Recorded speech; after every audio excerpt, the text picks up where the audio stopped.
शं वरुणः शन्नो भवत्वर्यमा शन्न इन्द्रो बृहस्पतिः शन्नो विष्णुरुक्रमः ॐ शान्ति शान्ति शान्तिः।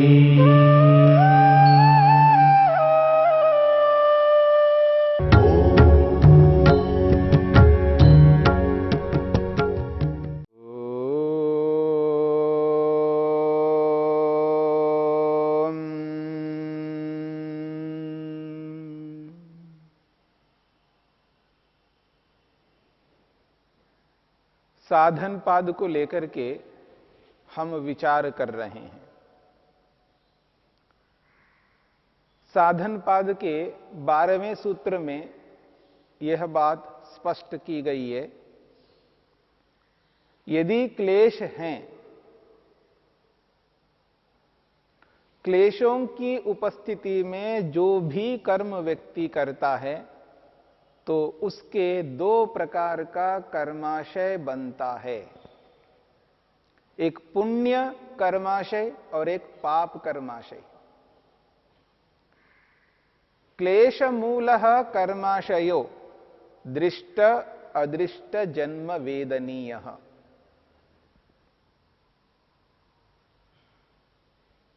और पुण्य कर्मों के कारण से और पाप कर्मों के कारण से व्यक्ति को जो फल प्राप्त होता है वो फल दृष्ट जन्म वेदनीय, वर्तमान जन्म में अनुभव करने योग्य फल प्राप्त हो सकता है, अथवा अदृष्ट जन्म वेदनीय, जो अगले जन्म में आने वाले जन्मों में प्राप्त होने योग्य फल हो सकता है। महर्षि वेदव्यास ने मंत्र के माध्यम से, तप के माध्यम से, समाधि के माध्यम से जो व्यक्ति कर्माशय उत्पन्न करता है,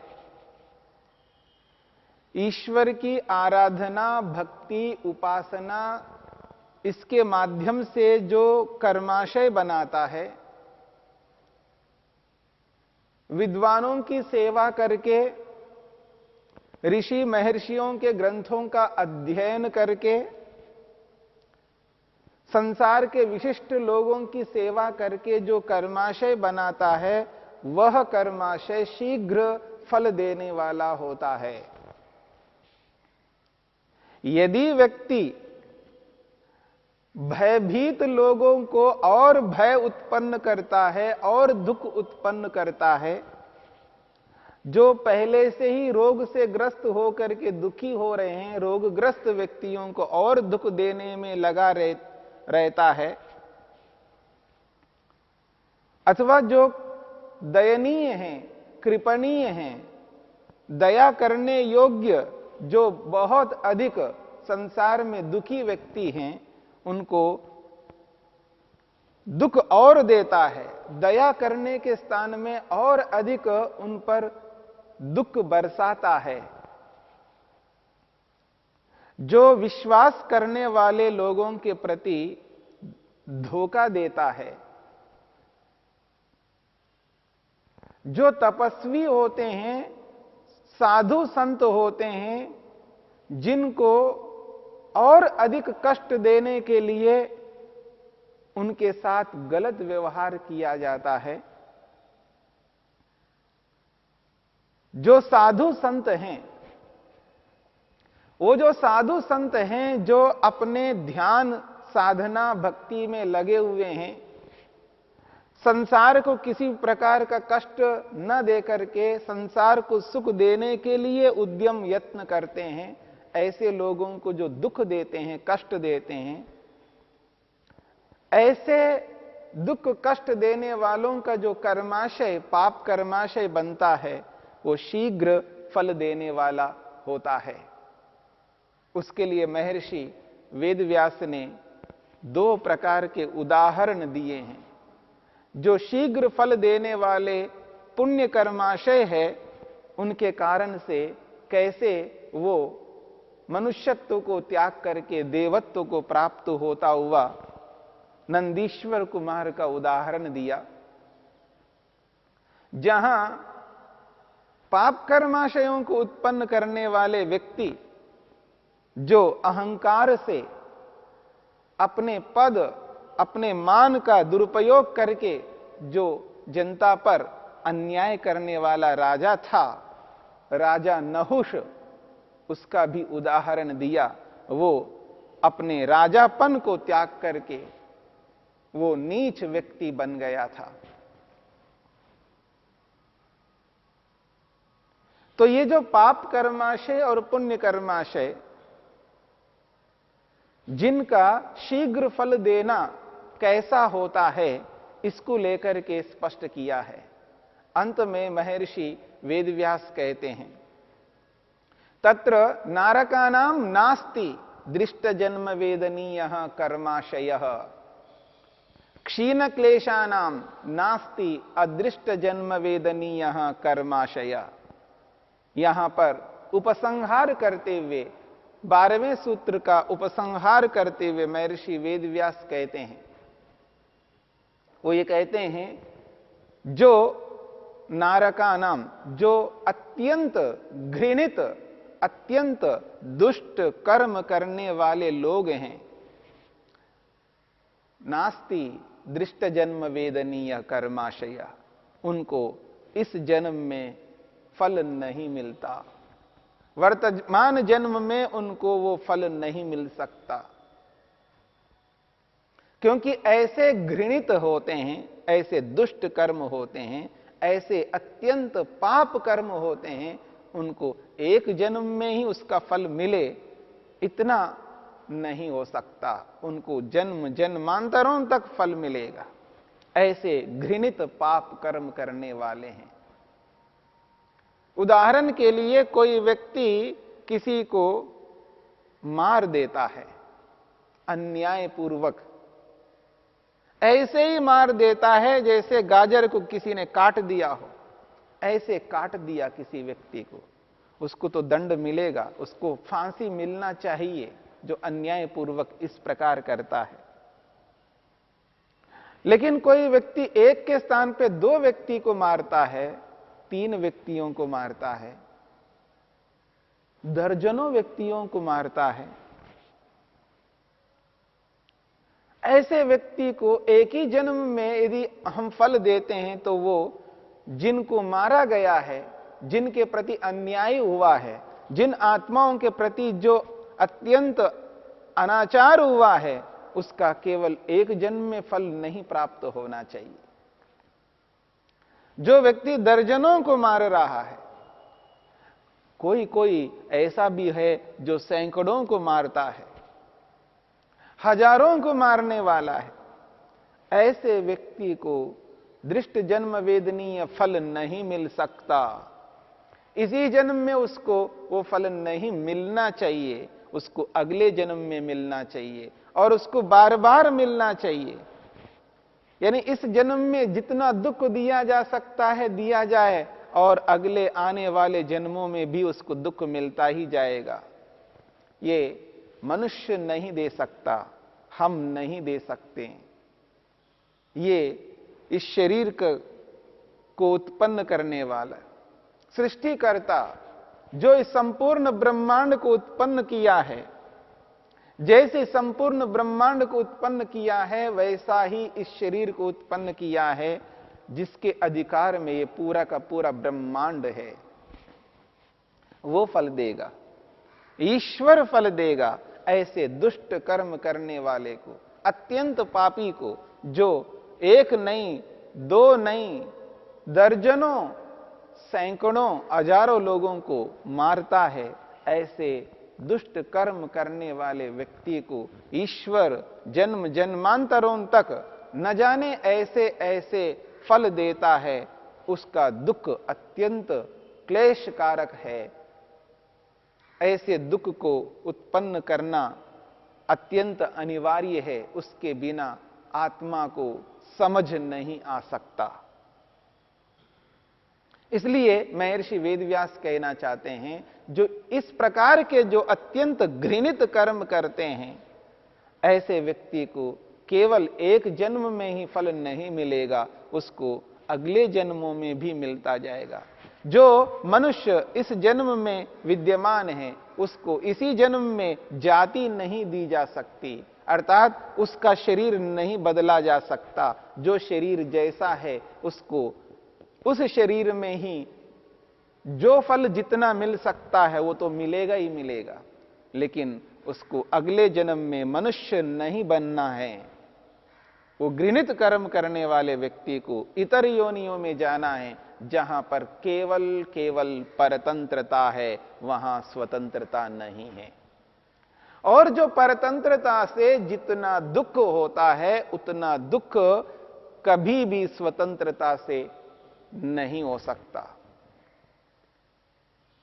जो मनुष्य है वो स्वतंत्र है, जहां भी मनुष्य है वो स्वतंत्र है। हां, कुछ समय के लिए, कुछ काल के लिए परतंत्र हो सकता है, लेकिन सदा परतंत्र कोई भी मनुष्य नहीं हो सकता। इसलिए मनुष्य योनि में उसको उतना दुख नहीं मिलता है जितना दुख मनुष्येतर योनियों में मिलता है। इसलिए ऐसे व्यक्ति को जन्म जन्मांतरों तक अलग अलग शरीर प्राप्त होंगे, अलग अलग योनियां उसको प्राप्त होंगे।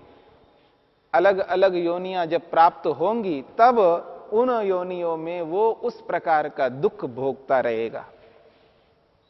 इसलिए महर्षि वेदव्यास कहना चाहते हैं कि ऐसे व्यक्ति को इसी जन्म में फल नहीं मिलेगा, उसको जाति के रूप में, आयु के रूप में, भोग के रूप में अगले आने वाले जन्मों में ही उसको फल प्राप्त होगा। यह है नारका नाम नास्ति दृष्ट जन्म वेदनीय कर्माशय का अभिप्राय है। फिर महर्षि वेदव्यास कहते हैं, क्षीण क्लेशानाम अपि नास्ति अदृष्ट जन्म वेदनीय कर्माशय। बहुत बड़ी बात कही है। क्षीण क्लेशानाम, जिन्होंने अपने क्लेशों को नष्ट कर दिया है, अविद्या, अस्मिता, राग, द्वेष और अभिनिवेश, इन पांचों क्लेशों को जिसने नष्ट कर दिया है, भस्म कर दिया है, अब उसके जीवन में किसी भी प्रकार का कोई क्लेश नहीं है। जब क्लेश ही नहीं है, तो वो जो कर्म करता है, वो कर्म उसको अगले जन्म को दे नहीं सकते। इसलिए कहा, क्षीण क्लेशानाम अपि नास्ति अदृष्ट जन्म वेदनीय। वो क्षीण क्लेश वाले हैं, फिर भी तो कर्म करते हैं। योगी, समाधिस्थ योगी, जिसने आत्मा परमात्मा का दर्शन किया है, आत्म साक्षात्कार किया है, जो प्राप्तम प्रापणीयम की स्थिति को प्राप्त कर लिया है, जो पाना था इस संसार में सब कुछ पा लिया है और पाने योग्य बचा कुछ भी नहीं है, जो जीवन मुक्त है, जीते जी वो मुक्ति जैसा अनुभव करता है और कोई क्लेश नहीं है, फिर भी वो कर्म करता है, केवल उपकार करता है, जनता का कल्याण करता है। उसके लिए पूरा का पूरा संसार अपना है, वसुधैव कुटुंबकम है। पूरी धरती, जहां पर भी मनुष्य है, जहां पर भी प्राणी है, वो सब उसका अपना है। वो सबके साथ आत्मवत व्यवहार करता है। जो व्यक्ति आत्मवत सबके साथ व्यवहार करता है, चाहे वो इस देश का हो, चाहे वो किसी भी देश का हो, किसी भी कोने में यदि कोई मनुष्य है, प्रत्येक मनुष्य, मनुष्येतर योनियों में रहने वाले प्रत्येक प्राणी को वो अपना मानता है, वो आत्मवत मानता है। स्वयं के लिए जैसा वो एहसास अनुभव करता है वैसा ही सबके लिए अनुभव करता है। ऐसे परोपकारी व्यक्ति के जितने भी कर्म होते हैं वो सारे के सारे कर्म, उन कर्मों का फल अगला जन्म नहीं मिल सकता। इसलिए कह रहे हैं नास्ति अदृष्ट जन्म वेदनीय, उनको अगला जन्म नहीं मिलता, उन कर्मों का फल अगले जन्म में वो प्राप्त नहीं कर सकते। अर्थात उनको अब बार बार जन्म लेना नहीं पड़ेगा, बार बार जन्म लेकर के बार बार मृत्यु को प्राप्त करना नहीं पड़ेगा। फिर उन कर्मों का फल मोक्ष, मुक्ति, जो मोक्ष के लिए वो कर्म होते हैं, मुक्ति के लिए वो कर्म होते हैं, जहां केवल ईश्वरीय आनंद होता है, वहां किसी भी प्रकार का कोई दुख नहीं होता है। और आत्मा को यही चाहिए, प्रत्येक आत्मा को यही चाहिए। आत्मा कभी भी दुख, किसी भी प्रकार का दुख नहीं चाहता, दुख मात्र से रहित तो होना चाहता है। ये आत्मा का प्रयोजन है। आत्मा इसी स्थिति को प्राप्त करना चाहता है, और ये जो स्थिति है, ये स्थिति केवल मुक्ति में ही संभव है। इसलिए ये बात कही जा रही है, नास्ति अदृष्ट जन्म वेदनीय कर्माशय। अब ऐसे व्यक्ति के लिए अगला जन्म नहीं होगा, तब वो कह सकता है हां मेरा अब अगला जन्म नहीं है, तो मृत्यु भी नहीं होगी। वही व्यक्ति मृत्यु को जीत पाता है जिसने अपने क्लेशों को नष्ट कर दिया है, अपने क्लेशों को भस्म कर दिया है। बिना अविद्या के, बिना अस्मिता के, बिना राग के, बिना द्वेष के, बिना अभिनिवेश के उसके कर्म होते हैं। कितने पवित्र कर्म हो सकते हैं। उसके कर्म में कोई भी क्लेश ना हो, ना लोभ है, ना क्रोध है, ना मोह है, कोई भी क्लेश उसके जीवन में नहीं होंगे। एक भी क्लेश ना हो, बहुत बड़ी बात है। क्लेश रहित होकर के जब उसका कर्म होता है, वही कर्म मुक्तिदायक होता है, क्योंकि क्लेश वहां पर नहीं है।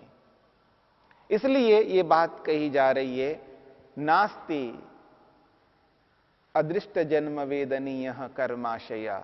उसके लिए अदृष्ट जन्म वेदनीय कर्माशय नहीं होता।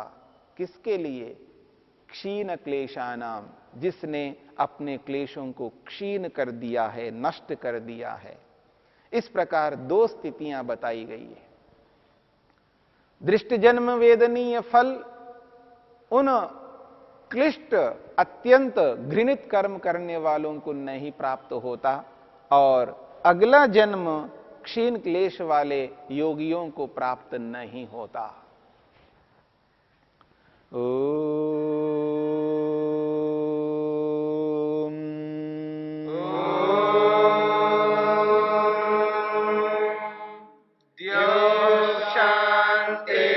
शांतिरंतरिक्षं शांति पृथिवी शांतिरापः शांतिरोषधयः शांतिः वनस्पतयः शांतिर्विश्वे देवा शांतिर्ब्रह्म शांति सर्वं शांति शांतिरेव शांति शांति।